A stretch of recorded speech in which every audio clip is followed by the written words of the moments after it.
cansei de lavar louça e fazer vídeo falando de coisas interessantes. E aí o tema de hoje vai ser Missão Impossível.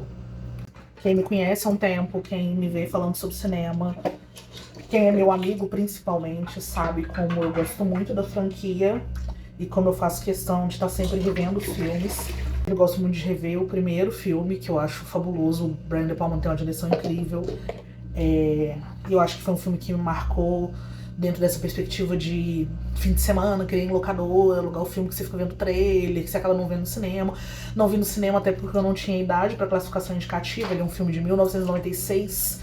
Eu tava com 12 anos quando ele saiu, 13 mais ou menos. Mas eu já pego todo o hype de Missão Impossível 2 em 98 ou 99, por aí. Inclusive porque é um filme que teve uma divulgação muito grande dele por causa dos videoclipes. E eu fui essa adolescente que cresceu assistindo MTV, completamente alucinada. Tem na trilha sonora do segundo filme uma banda que eu amo, que é o Metallica, mas tem também outras bandas como Limp Bizkit, que era algo que eu ouvia muito na época, que tava bem no hype. Passado por isso, vem o 3, que já chega numa época onde eu trabalhava em videolocadora, onde eu era fã de Lost, eu achava que J.J. Abrams era um gênio.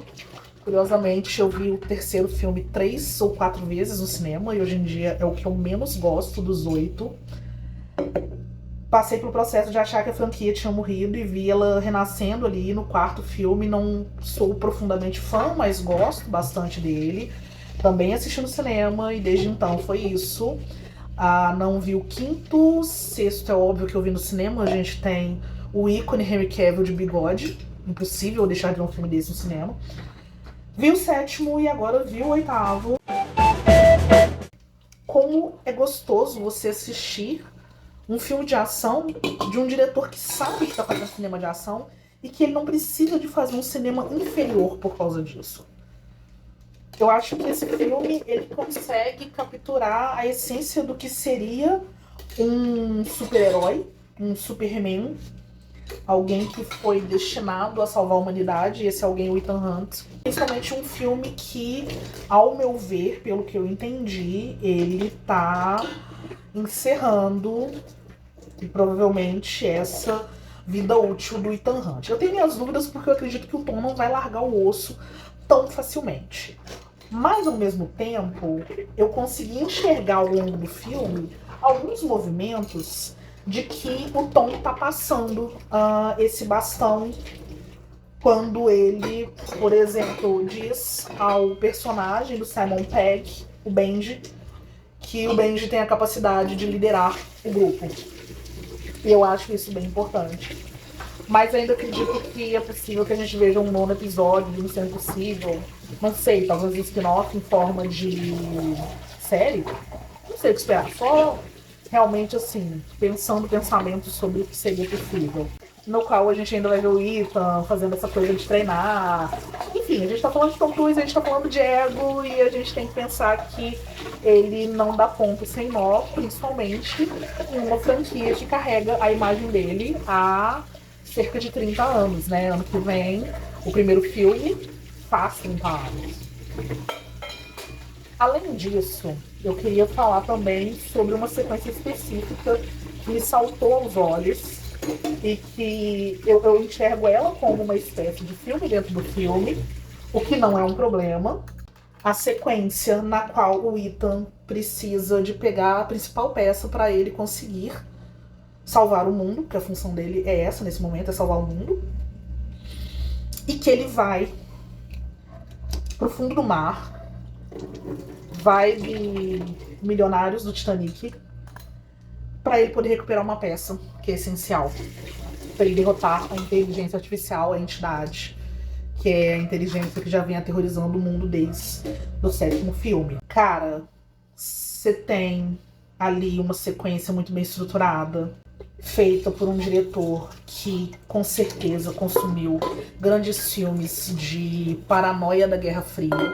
Até porque se ele não tivesse consumido, ele não estaria fazendo essa franquia, ele não estaria à frente de uma franquia como Missão Impossível.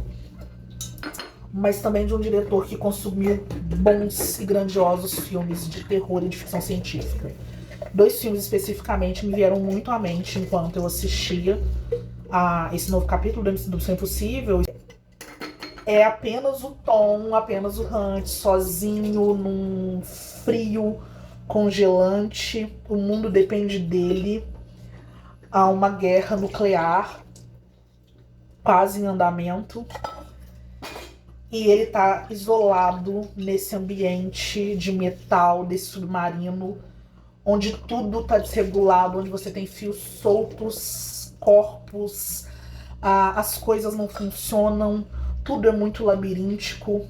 Se faz uso de uma iluminação vermelha e levemente azulada e acinzentada ali pelo ambiente, o que gera uma claustrofobia maior ainda e esse excesso de sensação de perigo.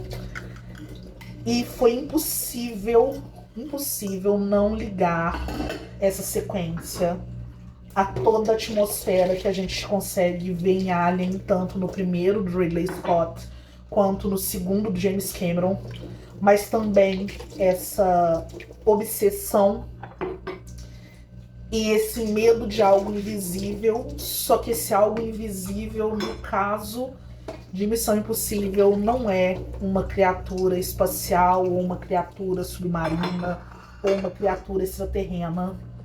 É muito mais o medo da morte e o medo de que todo o trabalho que se fez ao longo de uma vida seja inútil, e pior ainda, que esse trabalho seja o responsável pela dizimação da humanidade. E aí o Hunt tá tal qual os personagens de Enigma de Outro Mundo, mas sem ter outros personagens. Ele tem que lidar apenas com as vozes na cabeça dele, que nunca são mostradas. Você não tem ali uma ideia do que ele está pensando, você não tem vozes realmente acontecendo. Entende? Eu tô falando de uma coisa mais subjetiva que a gente vai entendendo ao longo do filme, mas que também, se você já assistiu a franquia inteira, você consegue entender que é um fantasma que persegue o Ethan Hunt ao longo de toda a carreira dele. Eu acredito também que o filme perde muito tempo ali na figura do Gabriel, que perdeu a importância dele desde o fim do filme anterior. E nesse eles fazem muita questão de mostrar como ele não é importante, ele é só um maluco. E ele vira um personagem cada vez mais caricato, mais irritante, mais sem propósito. Eu não vou nem aprofundar na personagem da Grace, porque se eu já achava ela completamente sem noção no 7º filme, nesse eu continuo achando que ela é uma tentativa medíocre de substituir a Rebecca Ferguson, a Isla, que tinha uma outra relação com o Ethan, que tem uma coisa ali de uma amizade, de um afeto, um quase romance, enfim.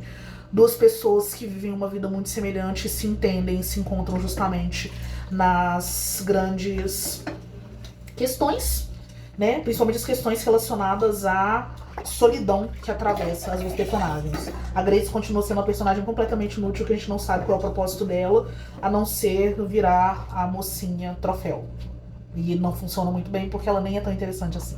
Mas é isso. Eu acho que talvez eu possa ter viajado um pouco, mas é a vantagem de lavar louças. Eu vou pensando, falando as coisas no fluxo e fazendo correlações que podem não fazer sentido, mas fazem sentido pra mim. E eu consigo transformar esse espaço aqui de pensar e conversar sobre cinema em uma coisa muito próxima do que eu gostei de fazer ao longo de muitos anos da minha vida, que era conversar no balcão da locadora. Então, já que não rola mais de conversar no balcão da locadora, eu vou conversar lavando louças. E é isso, até o próximo filme que eu assistir e resolver gravar um vídeo enquanto eu lavo as minhas louças. Tchau, pessoas. Pra ninguém ficar falando que não tem louça pra lavar, tem louça pra lavar sim, pode não ser muita. E no fim eu lavo a louça mesmo, tá vendo? Ó, louça lavada, pia limpa e garrafa de água cheia, que adultos funcionais enchem a garrafa d'água.